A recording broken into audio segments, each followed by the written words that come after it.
you. Good morning, everybody. Are we awake? Okay, that makes all of you but me. Thanks, Mark. I really appreciate being here.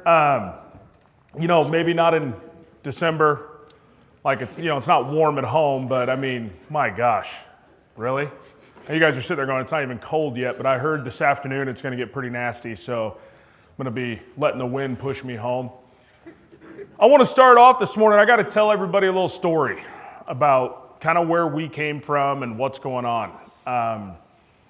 So as mentioned, I worked at Ward Laboratories for 17 years. Started there when I was 19 years old. About 2010, I kind of started up this soil health division. My background's not in soil science. It's not in business, and it's not in agronomy. But here I am. My background's in biology and chemistry. It's kind of a blessing. I didn't have to unprogram myself from all of the rhetoric and all of the other knowledge. Not that it's all bad, it's a lot easier when you got a clean slate. And trust me, it's pretty clean up here. So in 2019, I decided we're going to start a lab dedicated to working with farmers and ranchers that want to transition into this landscape.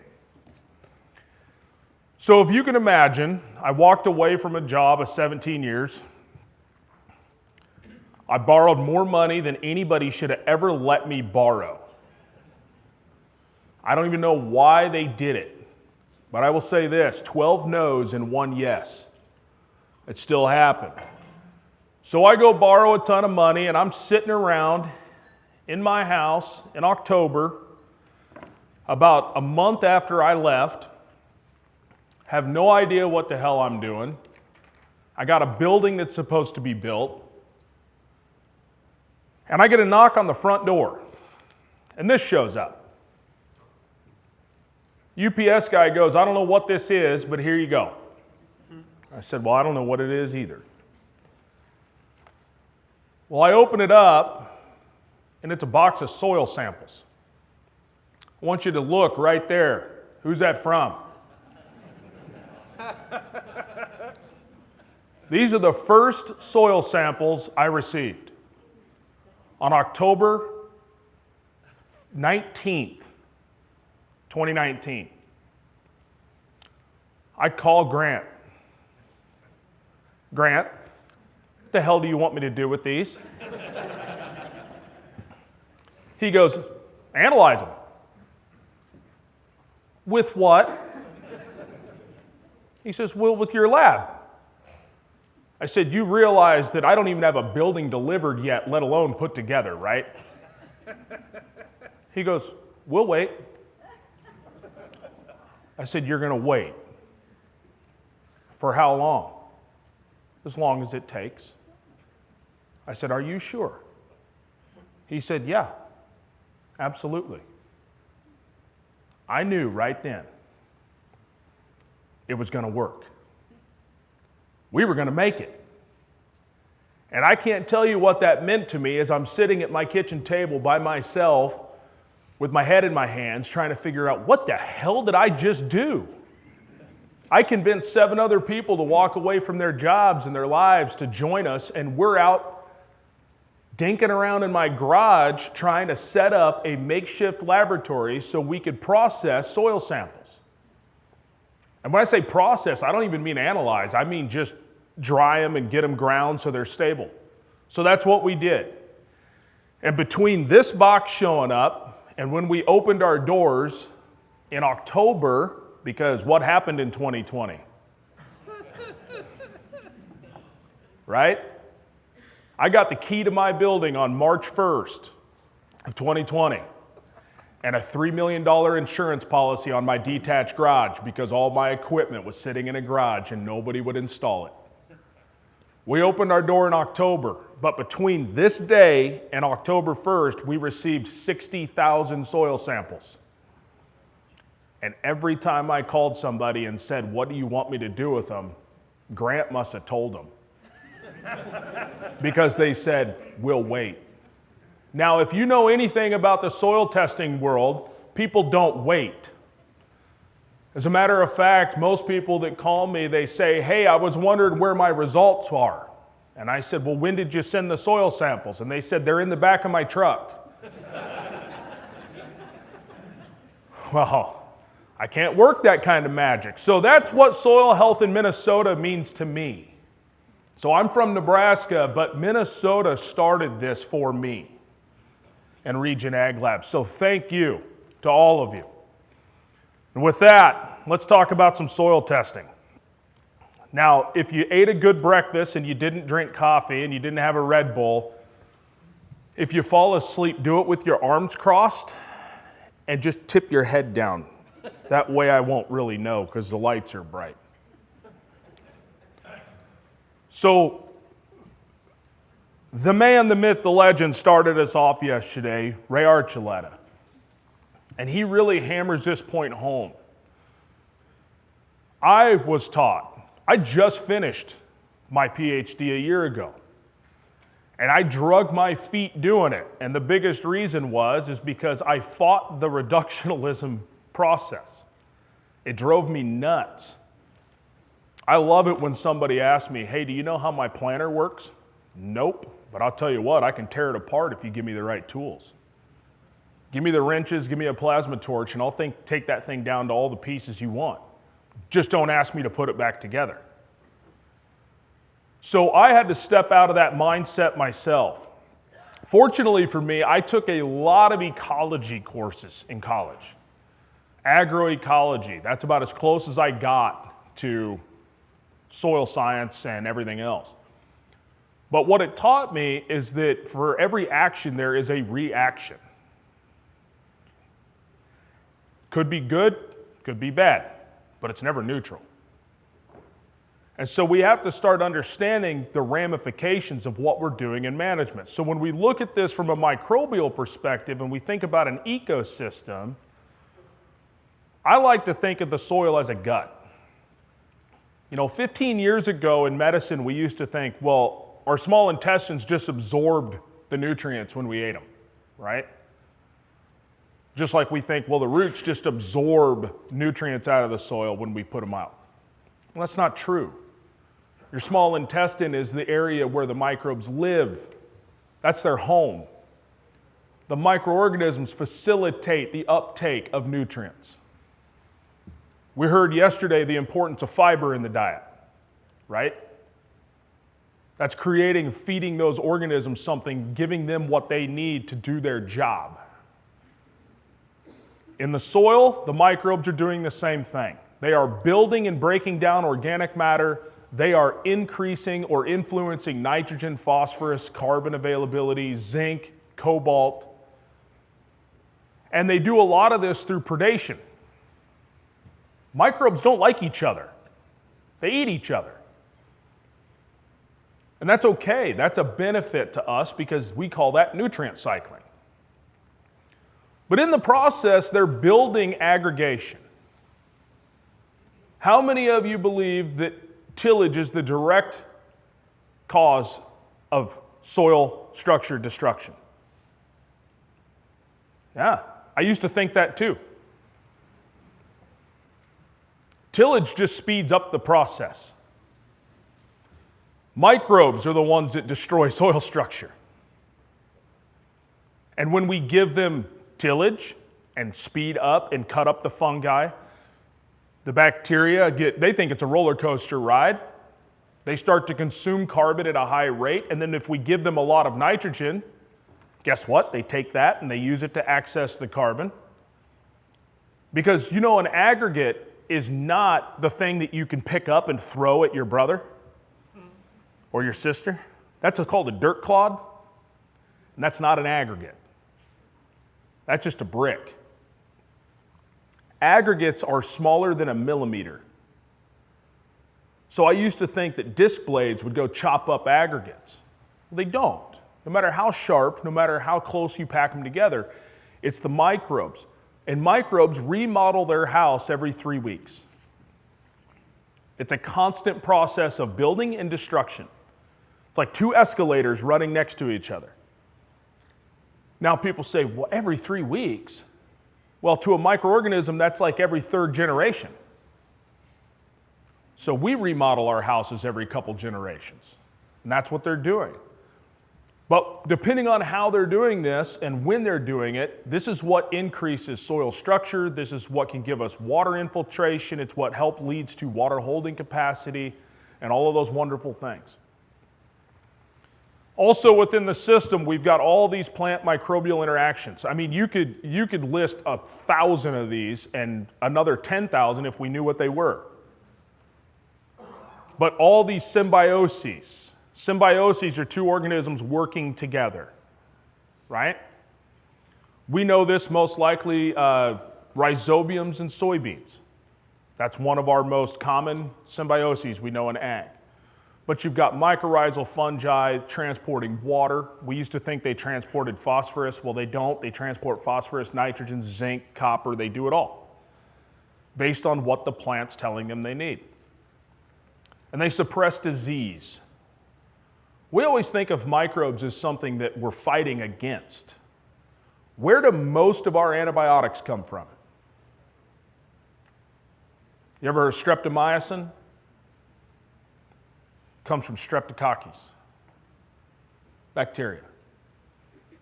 That's a class of actinomyces. So is anybody in here, you don't have to raise your hand. I know Ray will come back and try to choke you if you raise your hand, but does anybody in here do tillage? I used to. What do most people love about tillage? The smell. I wish Yankee would make one of those candles just called Fresh Tilled Earth. Be a great stocking stuffer for anybody who loves to drive a tractor. You could get one for every piece of equipment you got. Set them in there, Well, we all love that smell. And what you're smelling is the sweet smell of death. Love the smell of tillage in the morning, right? When you cut up those microbes, when you were cutting through those actinomyces, they release a compound called geosmin. It's a volatile organic compound and it smells like sweet earth. But the reason why that's so important is because 90% of our antibiotics come from that group. So what are those organisms doing in the soil producing all these antibiotics? They didn't produce them for us. They're protecting the plant. They're killing off other things in the soil that cause disease. That's what they're for. And then we kill them. So who are these groups? We've got bacteria. Bacteria dominate the landscape in number. Now, I know that we talk about soil health, we want this 1-to-1 ratio between bacteria and fungi. Can it be done in ag systems? It can. Is it easy? No. Because of the level of disturbance we just have. Bacteria dominate the landscape. Now, that number is 10 to the 8 or 10 to the 9 in that range. So you're talking about 100 million bacteria in a gram of soil, or about a teaspoon. Can anybody tell me how many teaspoons of soil you have in an acre to a depth of 6 inches? Do the math quick, 2 million pounds, convert that to kilogram. Yeah, it's a lot. That scientifically, it's a lot. That's how we do that. Now take that number and multiply it by 100 million. I still can't find this slide. I'm just going to have to recalculate it because I did that one time and threw a number up there and I put all the zeros in. The font size was 5 to get it to fit on a slide. And it just, from your perspective, it just looked like a 1 with a bunch of dots behind it, all the way from top to bottom. They are small, they are mighty, right? Actinomyces, those are the ones that when we do the tillage, we smell. They are a bacteria. They're almost like a fungus, though. They grow like a fungus, which means they're filamentous.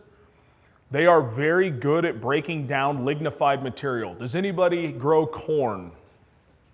Does anybody struggle with corn stalks disappearing? If you're watching corn stalks disappear, then you are doing something right. I hear this all the time. I'll pick on your neighbors to the south. I hear this all the time. Well, I've got corn stalks that have been here for 3 years. Well, because you grow corn and then you grow cereal rye and then you grow corn and then you grow cereal rye. And now you've got all this lignified material out there and you don't have the biological fire to break that stuff down. Ironically, have you heard of people that say, well, if you go spray a little bit of 28% UAN on it, you can help it break down? That should really give you an idea of where your nitrogen fertilizer goes when you put it on, by the way. The microbes take it, and we'll get into that in a minute. Fungi. Everyone talks about fungi. We spend most of our time trying to kill them, in general. Not everybody in here, I'm just saying, in general, that's what we do. We think they're bad. Most of these are wonderful organisms. Saprophytic fungi are the ones that help the actinomyces break down lignified material. There are only two groups of organisms that can break down wood: white rot fungi and brown rot fungi.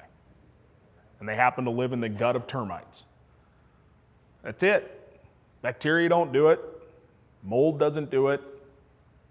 It's those. And then the mycorrhizal fungi that get all the praise and notoriety, they're the ones that are increasing your drought resilience. They're the ones that are helping hold soil together. They are the ones that are bringing nutrients into your plant. These are the biggest ones, and they are what they call obligate symbionts. What that means is, and some of you probably feel this way about your wife, I hope, without them, you die. If you don't agree with that, don't shake your head no, just go, you're darn right, especially if she's sitting here, okay? That is what mycorrhizal fungi are. Without a host plant, they die. They cannot survive without them. Now these last three, these other players, you see algae. Algae don't get talked about a lot. They should. Algae help fix nitrogen. They add carbon to the system through photosynthesis. These are the primary producers when you don't have plants. So in the soil, they are on the surface and they are capturing sunlight between your rows, or they're capturing sunlight in and around growing seasons. These are an additive. Think of them as a free cover crop. Now don't tell me you planted a cover crop and it's algae. We can add more. Protozoans are little bags of fertilizer, they graze on little bags of fertilizer. These are the lions of the soil. They go around and eat bacteria. Anybody in here got livestock? What happens when livestock eat? They poop. And what do we use that poop for? Fertilizer. I just said that there are 100 million bacteria in a single gram of soil, and you've got protozoans swimming around chewing on bacteria. They'll eat 10,000 of them a day. And those bacteria have a C to N ratio of 3:1. Now, for those of you maybe not familiar with that concept, corn at maturity has a C to N ratio of 80:1. We think corn needs a lot of nitrogen. The microbes have so much more, and when they're eaten, what do protozoans do? They poop. And we all know poop is fertilizer. There's the connection. Now, protozoans don't survive when you don't have soil structure and you don't have moisture. They just don't. Nematodes, there's a word everybody shudders at. Most nematodes are good. They also feed on bacteria. They'll feed on fungi. Fungi feed on them. It is truly a dog-eat-dog world out there. So we've all seen this. Physical, chemical, biological. I don't know what genius put this together, but it looks like my 6-year-old daughter did, and I will give her credit for it. I stole it, threw it up. They love to show this. I'm going to show you what it looks like from the world of soil testing. And no, you're not supposed to be able to read all of that. So this is what I want to set the stage with the soil testing side of this.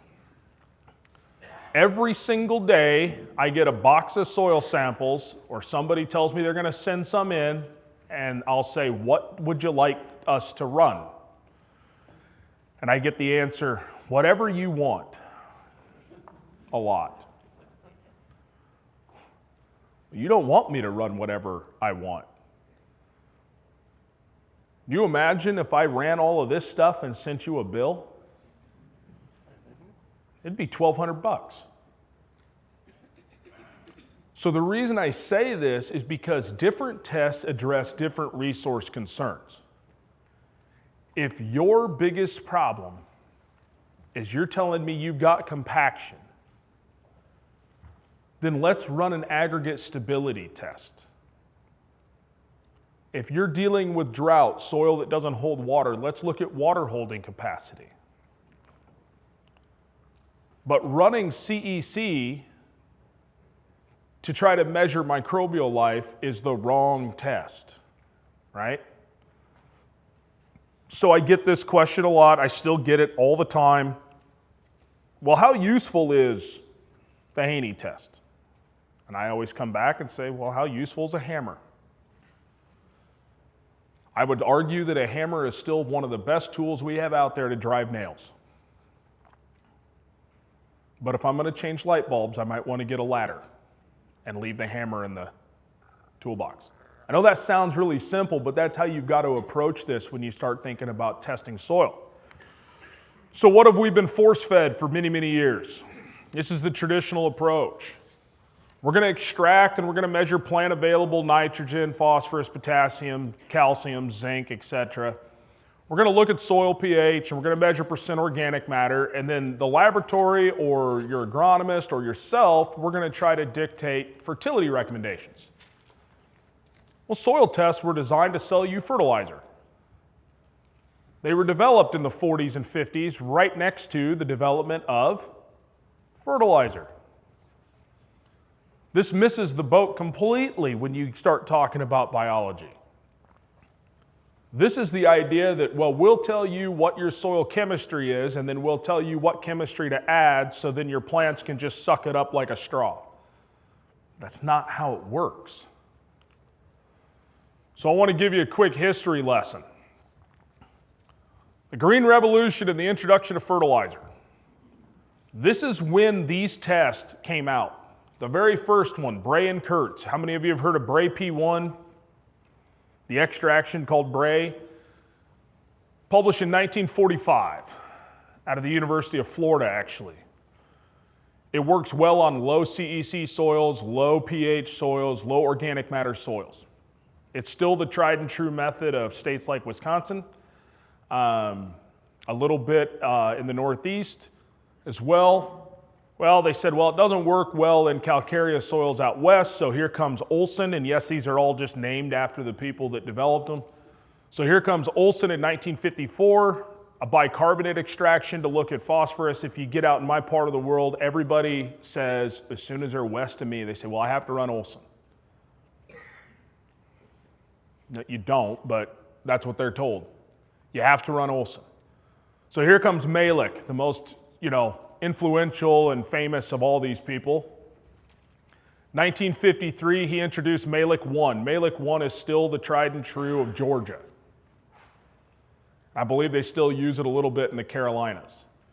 Malick 2 was introduced in 1978. Malick 2 was a giant flop. Nobody uses it. I ran phosphorus for 17 years. I never ran a Malick 2 test in my life.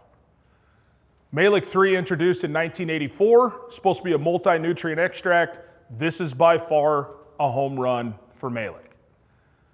There are 12 million soil samples on average run every year in the United States, and most of them are run using Malick 3. Now, Malick still didn't include nitrate and ammonium. And if you get east of the Mississippi, the standard soil test is pH, pK. They don't run nitrogen.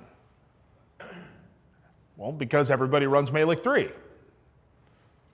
And if you want me to run nitrogen, I got to do additional work, and that means you're going to pay an additional price. And the lab says, well, why don't we just leave it out? Well, what are we going to tell everybody? Well, it's easy. We'll just tell everybody that there's no nitrogen left, so there's no reason to run it. I picked on the University of Florida earlier, and I'll do it again. I had a guy call me about 6 years ago, and he says, hey, I want you to run the Haney test, but just forget the nitrogen. I said, well, it's like saying bake a cake, but just leave out the flour. I don't know how to do that. I said, I got to run it all. So we run it all. He told me, he says, well, there's no nitrogen there. He sent me 15 samples, and the average nitrate in the top 6 inches was 240 parts per million, which equates out to 400 pounds of residual nitrate. University says, well, no, just put 220 units on for corn. Standard. And he says, well, what should I do? I said, grow corn and don't put any nitrogen on. But that's not what I'm being told to do. I said, well, then listen from your other ear. I don't know. You have over 400 pounds of nitrogen in your soil, nitrate, just in the top 6 inches. Now, do you know what kind of soil they have in Florida? Sure as heck ain't like here. Do you think he's going to hold on to that? It's sand. I said, you need to get something growing immediately. He calls me back. He goes, I raised 240 bushel corn. I didn't put a lick of nitrogen on it. Right. Now let's test it again. He still had over 200 pounds. Right? But the point is, all these extracts were designed to look at chemistry. Rick Haney comes along and says, now Rick Haney's background was in soil chemistry. Okay? He comes along and he says, well, why are we using all these soil extracts that don't exist outside of a lab? He couldn't figure it out. So he goes back and says, well, I'm going to develop an extract, but I'm going to try to use things that plants produce. Ironically, when he first started this, he tried 7-Up. Yeah, the soft drink. And you know what? It correlated really well with Malic 3, ironically.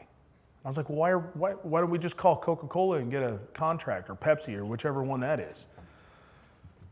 But he comes out with H3A, H3A1. He had 4 versions of it. And the first time he compared it to Malic 3 and KCl. Then in H3A2, he said, well, I'm going to get rid of all this other stuff, this other chemistry. So he took out EDTA, he took out DTPA. These are chelators to grab onto micronutrients. He said, I'll take that out. In H3A3, he slightly modified it. He just added a little bit of something else, changed the formula a little bit, same components. And then finally, in H3A version 4, he removed lithium citrate, which was used as a buffer. And his argument was that lithium citrate doesn't exist in your soil system. And after he created it, this is really kind of an important piece, because what he was trying to do was develop an extract that would work on various types of soil.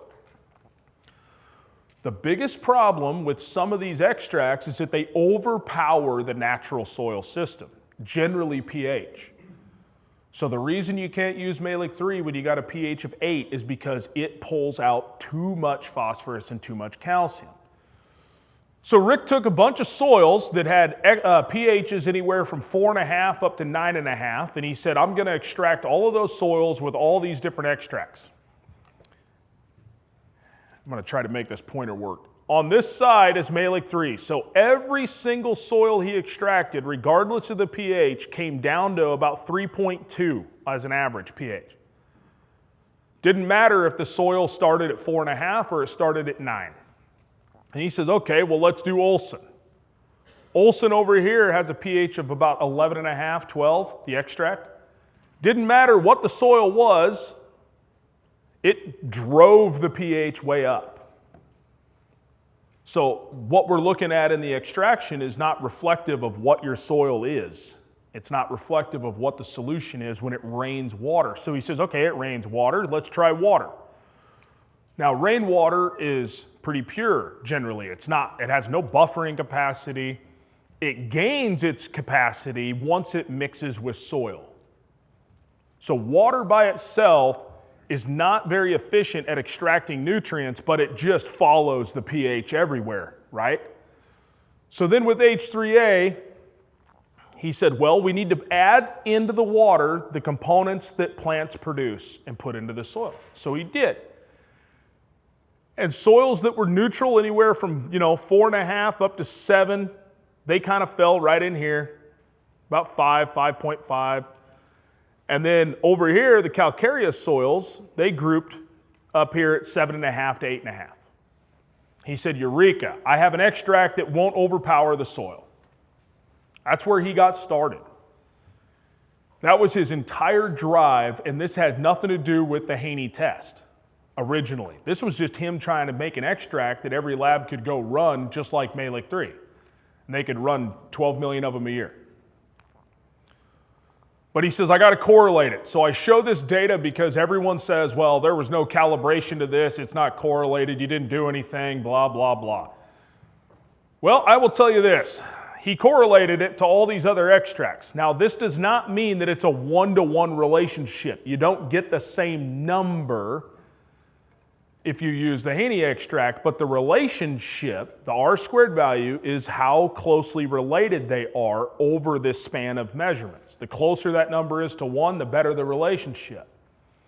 0.95 for potassium, 0.97 for nitrate and ammonium, 0.82 depending on which extract for phosphorus, calcium.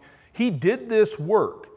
So when somebody says to me, well, it's not calibrated, it's not correlated to anything, I said, well, that may be true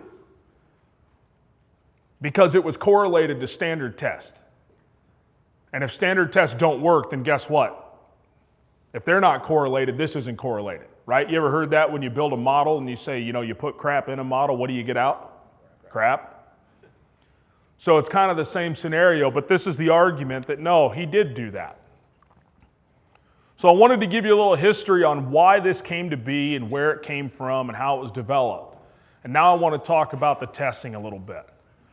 So most of us see this, supply chain diagram. Most of us in this room, if you are a producer, you are the supplier of raw material. And that's kind of where your job ends.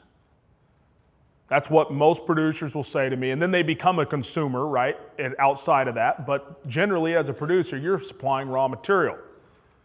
When we look at the soil, I want you to think of it like this. The raw materials are the nutrients. Who supplies them? Soil and atmosphere. Who manufactured them? God, Mother Nature. I do not like the term synthetic nitrogen. I just don't. Humans love to label everything. I was in Texas a couple years ago and I stopped at this convenience store and there's a bottle of water and it said on the bottle of water, I kid you not, non-GMO, vegan, gluten-free. Now that's marketing genius right there. They put that on there, they put the price up $2 a bottle, and I bought 10. And I felt good about that water, okay? There's no such thing as synthetic nitrogen. Now, I'm not saying that all nitrogen fertilizers created equal. My point of saying that is that nitrate is nitrate. If you are a plant or a microbe, nitrate is nitrate. And if you don't believe me, if we eat nitrate, it kills us, right? And it doesn't matter if you ingest it as urea or if you ingest it as 32% or if you, trust me, don't try it. Your body treats it the same. Who distributes all of these things in the system? That's your microbes. They are the distribution team. The retailer in this case is your crop. It's your plant. And the consumer is you or your cattle, maybe as a primary consumer. But that is the ag production model when it comes to soil. So how do we evaluate this model? The first test I'm going to mention, and I'm just going to mention it briefly, is what we call the total nutrient digest. Most of us, including myself, were taught that when you send a soil sample to the lab and we measure phosphorus, for example, that this is how much phosphorus you have. Has anybody heard that story? Has anybody come to you and said, well, this is all you've got. You got to buy it all from me. If you don't, you're done. You go broke. Well, don't ever show your fertilizer guy one of these reports. He'll have a coronary. Now, I'll zoom in on this. This is what one of these reports looks like. And we're going to measure carbon, nitrogen, phosphorus, potassium, calcium, mag, sulfur, zinc, iron, manganese, copper. And we're going to measure the total amount of all of this in your soil. Think of this like measuring your net worth. This is an asset evaluation. This is a real example. It's actually, I think, out of Ohio. It doesn't matter, but this is what they look like. This is an 8-inch soil sample. 61,000 pounds of carbon in the top 8 inches, 5,000 pounds of nitrogen, 2,300 pounds of phosphorus in the top 8 inches.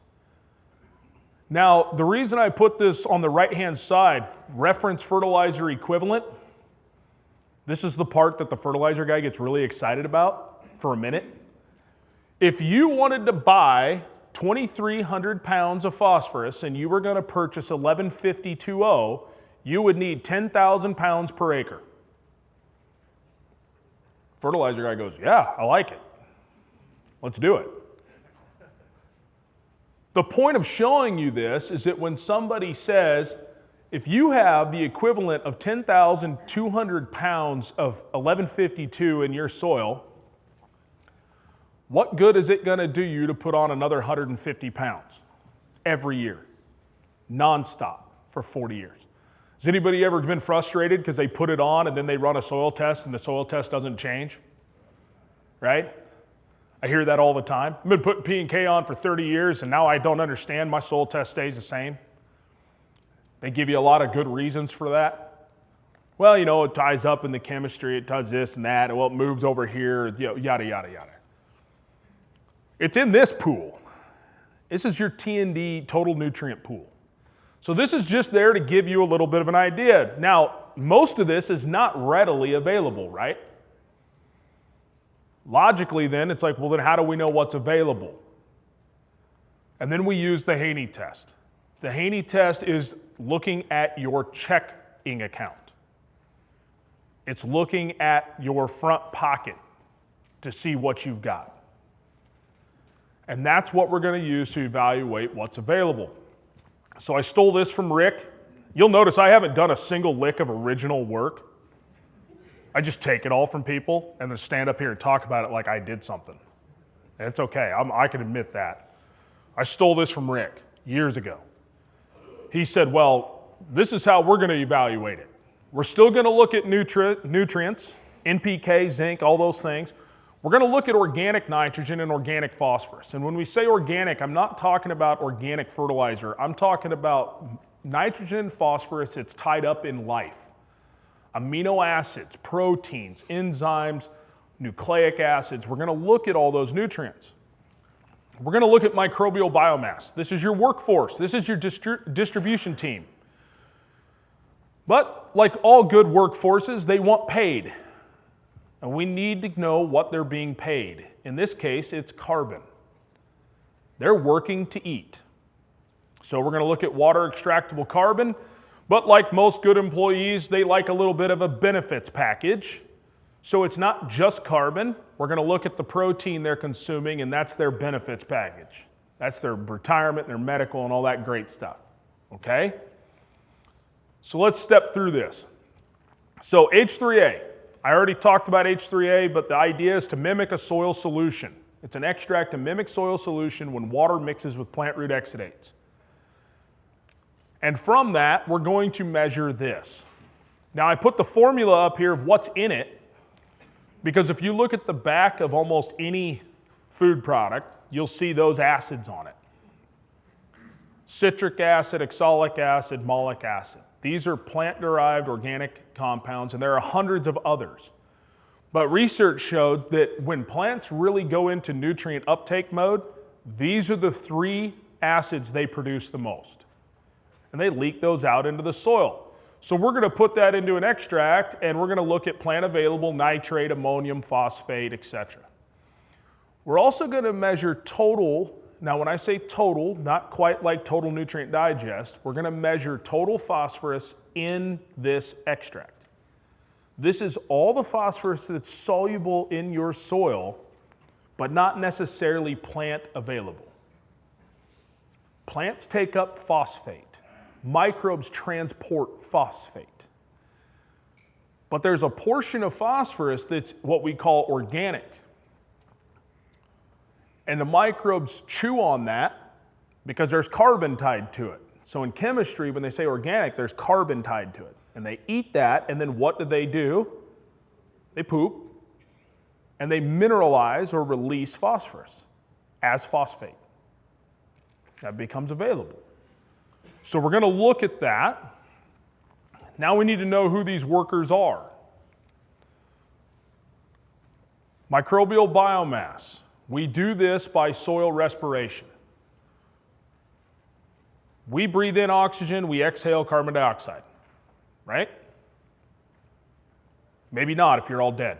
Is everybody alive still? You all with me? I know this is dry stuff, especially at 8 in the morning.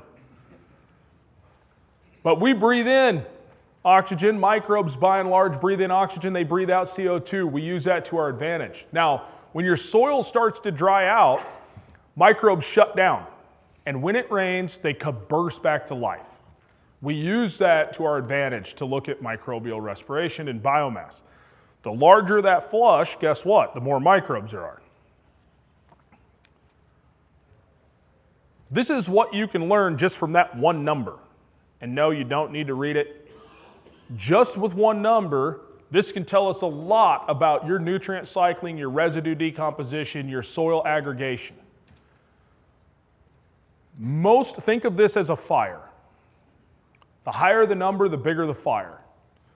So let's say you're growing cover crops for the very first time, and you go out, and I see this happen a lot.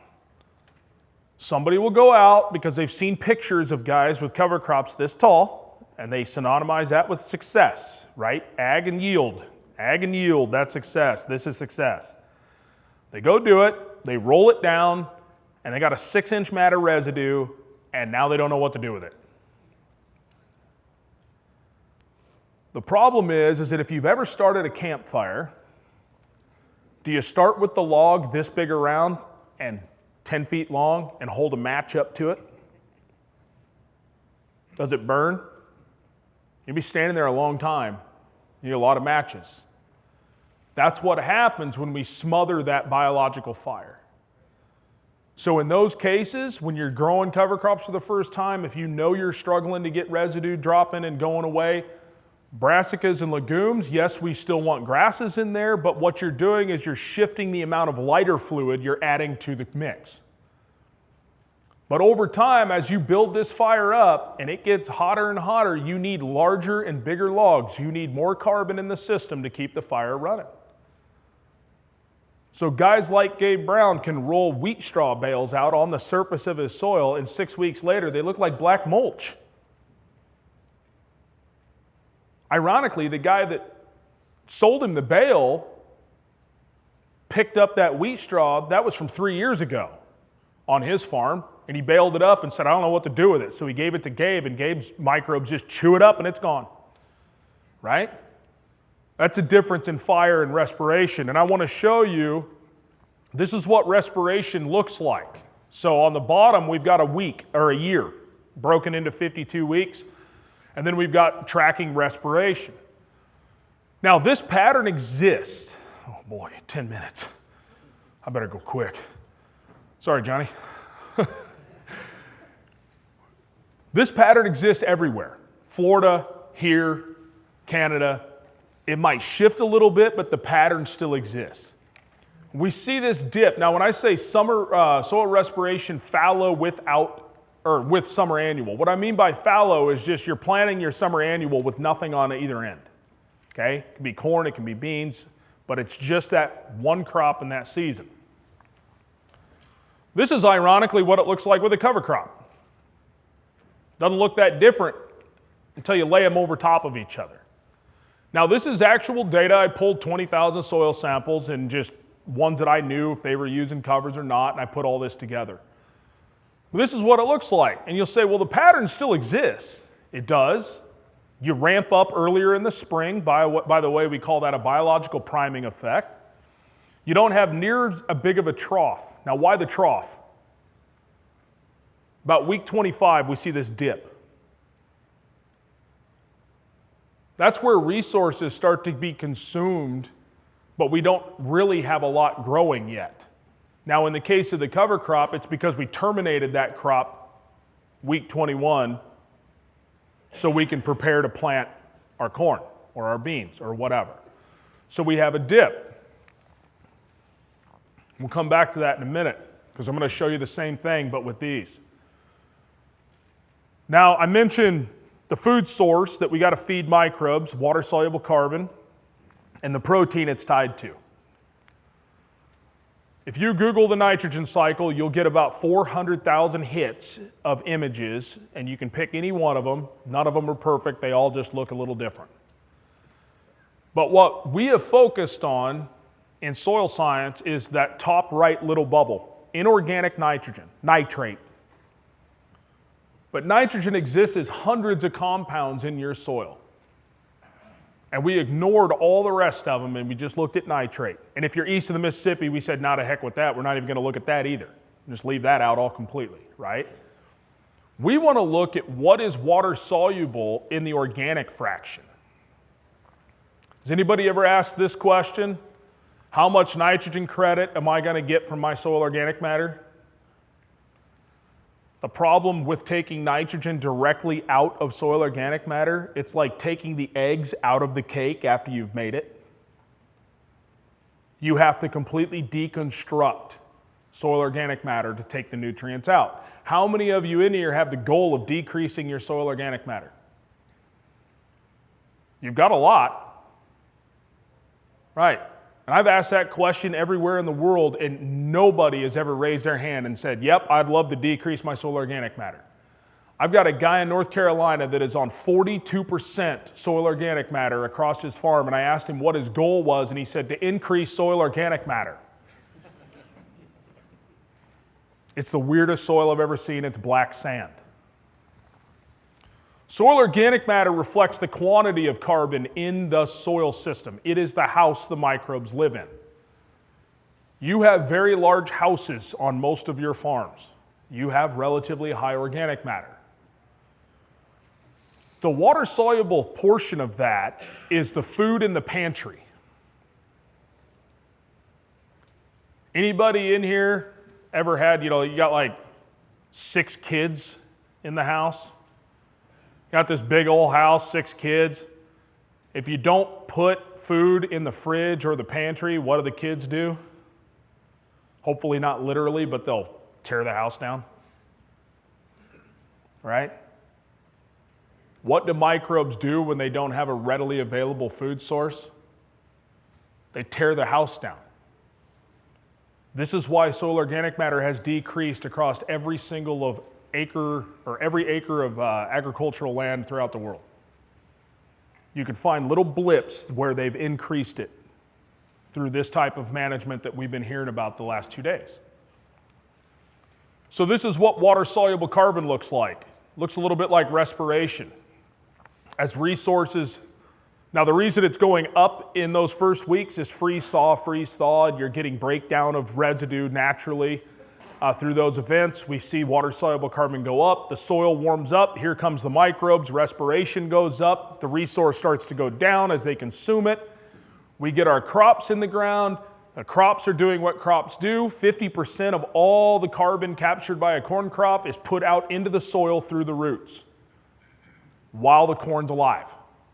I'll say that again, 50%. And I had a guy in Iowa, he stopped me right away and he says, my gosh, he goes, tell me how I can stop that from happening. I don't blame him.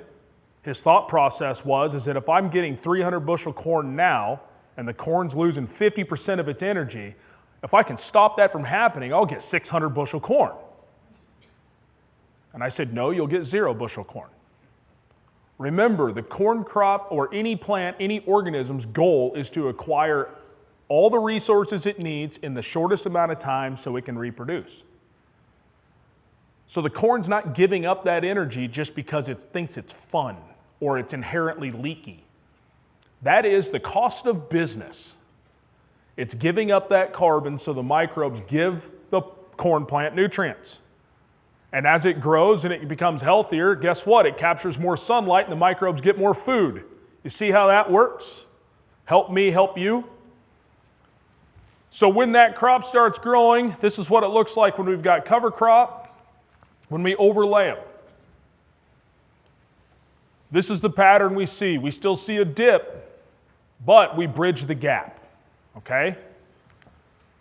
Now, why that's so important is because of this. This is how fast your microbes are eating carbon. Think of this like a spending rate. Everyone says to me, how much money should I earn or how much money should I spend? Well, I don't know. That's relative, right? So how much carbon should I have? Well, how fast are your microbes eating it? Typically, we end up seeing this. You see that negative return there in the middle?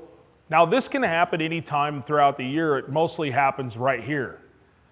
When that happens, the microbes are eating all of the soil organic matter they can to survive, and what happens to your soil structure? It falls apart because they're consuming the carbon that holds the soil together.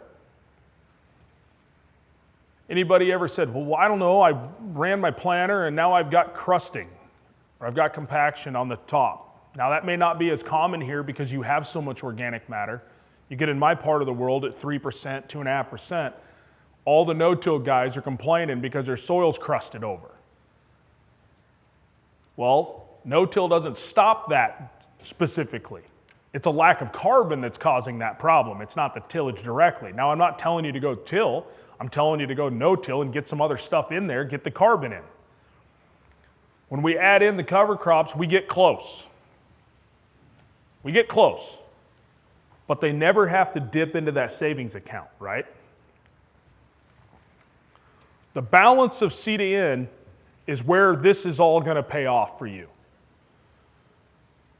When microbes eat carbon, they release nitrogen. They eat soluble protein. The first thing we digest is soluble protein. The first thing your ruminant animals digest is soluble protein. Microbes eat protein and they kick it out. I'm going to skip that. So I want to show you what this looks like. I'm going to break this into pieces really quick. So on this report, you're going to see all these measurements: soil pH, buffer pH, etc. You got respiration, there's your food source, there's your percent MAC. And this is that real example. It's the same soil sample I showed you earlier. And no, I didn't cherry pick one. It's just, this is the one. You get 6 different numbers for phosphorus and 9 different numbers, or then you get all the fertility numbers, and then you get this nitrogen section. There are 9 numbers for nitrogen. You ever seen a soil test give you 9 different numbers for nitrogen? Usually it's 1, and if they convert it to pounds per acre, you get 2. We show you this comparison. Now I want to talk just briefly about this. Traditional nitrogen is when we're talking about nitrate credit only. In this example, you're getting a credit of 44 pounds. Now if we look at the Haney test, we're giving you a credit of 121 pounds. That additional credit is from ammonium and the microbes. What the microbes are going to release. How much soluble protein did you have and how we're going to release it. Now I want to show you, I'm going to skip to this because I'm going to show you how we make fertility recommendations. So the conventional method, you tell me the crop you're going to grow and the yield goal you've got. We tell you, that tells us how much total nitrogen you need. We give you credit from the soil test. If you're doing a past crop, maybe you get credit from your past crop. Some labs do that. You get a soybean credit or something like that. You can measure subsoil nitrate, right? That's a big thing in Minnesota. Subsoil nitrate, 8 to 24. In my part of the world, irrigation water. The Haney method, same crop, same total amount, same credit from the soil test for nitrate. Then we give you credit for ammonium and organic nitrogen release out of the microbes. There's your past crop or your cover crop, if that's what you had. Credit from subsoil, credit from irrigation water. Pretty standard lineup. So if we do corn at 200 bushels, we use 1.1 pounds per bushel. That's what the University of Nebraska still uses. So again, not calibrated, using their calibration. There's your credit on this one, 44 pounds. There's the credit on the next one. Organic nitrogen release on this soil was 70 pounds. Now the average is about 20. Guys like Gabe are up at 140. Russell Hedrick's at 100. So 20 at the average is a small number. And at the end of the day, this is the difference in recommendation. We tell somebody, running conventional, you gotta go 175 units. Doing this, we're gonna recommend 100. Now, those are the recommendations out of the lab. That doesn't mean you have to follow them, but I hope it gets you to think. Now, I kind of had to rush through some of this, I'm sorry. But look, I'm not here to sell you a soil test. And I'm not here to tell you that conventional tests don't work at all. What I'm here to tell you is that these different tools exist. And depending on your goals of your operation, that's the tool you need to choose, right? I get phone calls every day. Somebody says, well, I farm conventionally. What can the Haney test tell me? I said, are you going to change how you farm? No. Then absolutely nothing. There's no reason to spend that money and run that test. Run your 2-acre grid samples and go about your day, right? But the further down the path you go, the more useful these types of things become, the more impactful they can be. And at the end of the day, it's all about this, my last slide. Using these conventional tests and fertility requirements lead to excess fertility being applied. Plain and simple. When you remove a bushel of corn grain, you're taking 0.7 pounds of nitrogen off. Why are we applying 1.1 or 1.2? Where's the rest of it go? The microbes take it because they're angry. If we feed them and make them happy, they give it back. So improving that soil health and biological function increases the nutrient use efficiency. That relates directly to your pocketbook. Healthier soils then require those fewer fertility inputs. Notice I didn't give a recommendation of 0. That's not the goal. The goal is to get you to actually evaluate what you have available, truly available, beyond nitrate. Take credit for that. You've been doing the work. You've got the microbes doing their job. Get something back. You're not just paying them as workers for nothing. I want to thank everybody for their time. This is my contact information. I'm going to stick around, so if you have some questions, I know we're out of time. So thank you so much. Appreciate it.